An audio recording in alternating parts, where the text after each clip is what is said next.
When news emerged that Captain Ibrahim Traoré, the young leader of Burkina Faso, had stood firmly against what many described as a covert attempt by international powers reportedly linked to the United States, under Trump's influence and backed by the IMF, to seize control of nearly $300 million worth of Burkina Faso gold reserves, the story immediately captured global attention.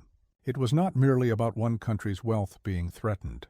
It was about the enduring struggle of Africa against external interference, the legacy of resource exploitation, and the boldness of a leader willing to challenge the pillars of Western economic and political dominance. For decades, Africa's immense natural wealth has been its greatest blessing and its most painful curse. From oil and gas in Nigeria to cobalt and lithium in the Democratic Republic of Congo, to the vast gold reserves scattered across the Sahel, the continent has often found itself at the mercy of international institutions and foreign governments who structure global trade and finance in such a way that African countries remain perpetually dependent, perpetually indebted, and perpetually vulnerable. The IMF, since its very inception, has held a complex and often criticized role on the continent. While ostensibly designed to provide financial stability, its loans have frequently come with strings attached, structural adjustment programs that force nations to privatize state enterprises, cut subsidies, and open their economies to foreign corporations, often at the cost of local industries and social welfare. The story of Africa's entanglement with the IMF is one of repeated cycles of dependence, in which debt begets more debt, while resources flow outward rather than inward.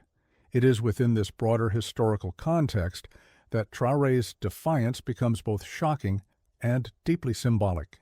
The attempt to seize Burkina Faso's gold, valued at $300 million, was not simply about the metal itself. Gold is one of the last reliable forms of national wealth that cannot be easily manipulated by the mechanisms of global finance. Unlike currencies tied to foreign reserves, unlike commodities whose prices are dictated by Western markets, gold retains an elemental value. For a country like Burkina Faso, landlocked, resource-dependent, and struggling to assert sovereignty in the face of relentless external pressure, gold represents survival, leverage, and independence. Reports suggest that the IMF, in tandem with certain Western financial backers, had sought to apply pressure on Burkina Faso by freezing or redirecting these gold reserves under the guise of financial compliance and repayment obligations. The involvement of Trump's network of political and economic allies added another layer of controversy.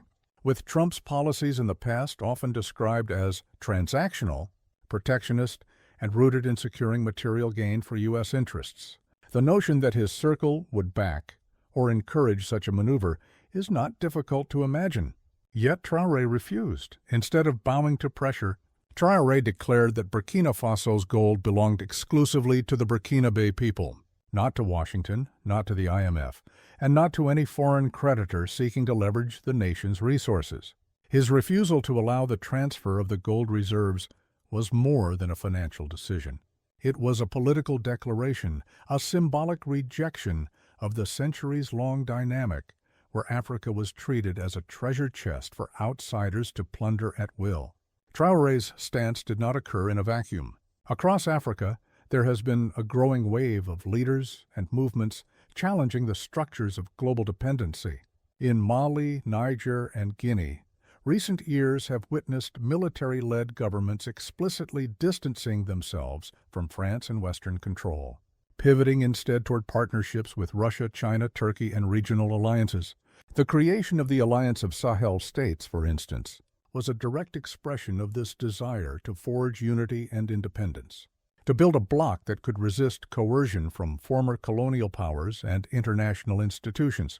Burkina Faso's decision to protect its gold is one more manifestation of this rising tide. But to understand the magnitude of the decision, one must examine what $300 million in gold truly means for Burkina Faso. This is not a minor sum. It is a lifeline. In a nation where infrastructure is underdeveloped, healthcare underfunded, and agriculture threatened by climate change, Such reserves are crucial for building schools, modernizing hospitals, electrifying rural communities, and financing development projects without falling into further debt traps. Gold reserves provide collateral for sovereign borrowing on fairer terms, but more importantly, they provide a cushion against crises. By holding onto its gold, Burkina Faso ensures that it has a foundation of stability from which to plan its future. Losing such reserves to external seizure would have been catastrophic, potentially pushing the country further into dependency and undermining Traoré's broader agenda of asserting sovereignty and building resilience. The reaction to Traoré's defiance was swift and polarized. In Western financial circles, the refusal was portrayed as reckless, a populist move that could isolate Burkina Faso from international markets and jeopardize its economic stability. Analysts warned that by rejecting IMF compliance, Burkina Faso risked being cut off from lines of credit, trade benefits, and international goodwill. Yet within Africa, and particularly among ordinary citizens, the move was celebrated as an act of courage. Traoré was hailed as a modern-day Thomas Sankara, the iconic Burkinabe leader who, in the 1980s, dared to confront neo-colonial structures, nationalize resources, and call out Western hypocrisy. Traoré's words and actions echoed Sankara's defiant spirit, reigniting a sense of pride among Africans weary of being told what to do with their own wealth. The symbolism extended beyond Burkina Faso. For decades, Africa's leaders have been accused, often rightly, of capitulating to international lenders, of mortgaging their country's futures for short-term gains, of enriching themselves while the people remained impoverished. By blocking the gold seizure, Traoré offered a different narrative, one where an African leader places the collective wealth of his people above the demands of foreign institutions, one where sovereignty is not a slogan but a lived practice. Of course, symbolism alone is not enough. The practical consequences of Traoré's defiance will reverberate for years. Already, Burkina Faso faces potential retaliatory measures. Credit ratings may be downgraded. Sanctions, subtle or overt, could be applied. Access to international markets could be restricted, making it harder to import crucial goods or secure investment. Yet, even these risks are not as straightforward as they once were. The global order is changing. Where once the West held a near monopoly on financial leverage, new alternatives are emerging. China's Belt and Road Initiative offers infrastructure financing without the same strings as the IMF. Russia, though itself under sanctions, has increased trade and security partnerships with African states seeking alternatives. Even regional alliances like the African Continental Free Trade Area hold promise for reducing dependency on external powers. Traoré's refusal to bow to Trump and the IMF must be seen within this shifting context. Africa is no longer without options. By protecting its gold, Burkina Faso is effectively betting on a multipolar world where sovereignty can be defended and alternatives can be found. This raises the larger question: can Africa truly break free from the grip of Western financial institutions? The answer is neither simple nor guaranteed. On one hand, the IMF and World Bank remain deeply embedded in the financial systems of most African nations. Debt obligations denominated in foreign currencies tie governments to Western-dominated markets. Structural dependence is not easily undone. On the other hand, Africa's demographics, resources, and strategic importance give it leverage that is greater today than at any point in modern history. A continent of 1.4 billion people, with vast reserves of critical minerals essential for the energy transition, and with some of the fastest-growing economies in the world, cannot be indefinitely ignored or controlled. If African leaders act collectively, they can negotiate from a position of strength. Traoré's decision is thus both a test case and a rallying cry. Will other African nations follow his lead, protecting their reserves, refusing to allow external seizures, and asserting their rights to self-determination? Or will they retreat under pressure, seeking short-term relief at the cost of long-term sovereignty? The answer will shape not just the future of Burkina Faso, but the future of Africa's place in the global order. There is, of course, a danger in romanticizing defiance.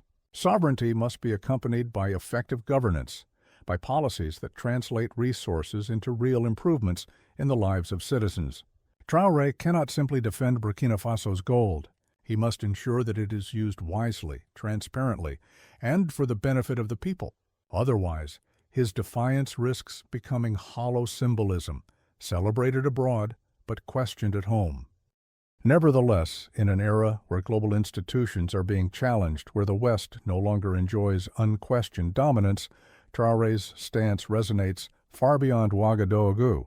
It sends a message to Washington, to Paris, to Brussels, that Africa is no longer willing to be dictated to, that its leaders can and will stand up for their nation's wealth. It sends a message to Africans themselves that they need not resign themselves to dependency, that courage and conviction can alter the trajectory of a nation. And it sends a message to the world that the age of easy exploitation is ending, that Africa is rising, slowly but surely, to claim its rightful place. The story of the blocked gold seizure is not over. Pressures will mount, deals will be offered, temptations will be presented. But for now, one fact remains. A young African leader against the combined weight of the IMF, Trump's influence, and the machinery of global finance, has said no. In that single act of resistance lies the possibility of something greater, a future where Africa is free, sovereign, and in command of its destiny. Whether that possibility is realized will depend not just on Traoré, but on the choices of millions across the continent who must decide whether to follow his example or continue along the path of dependency.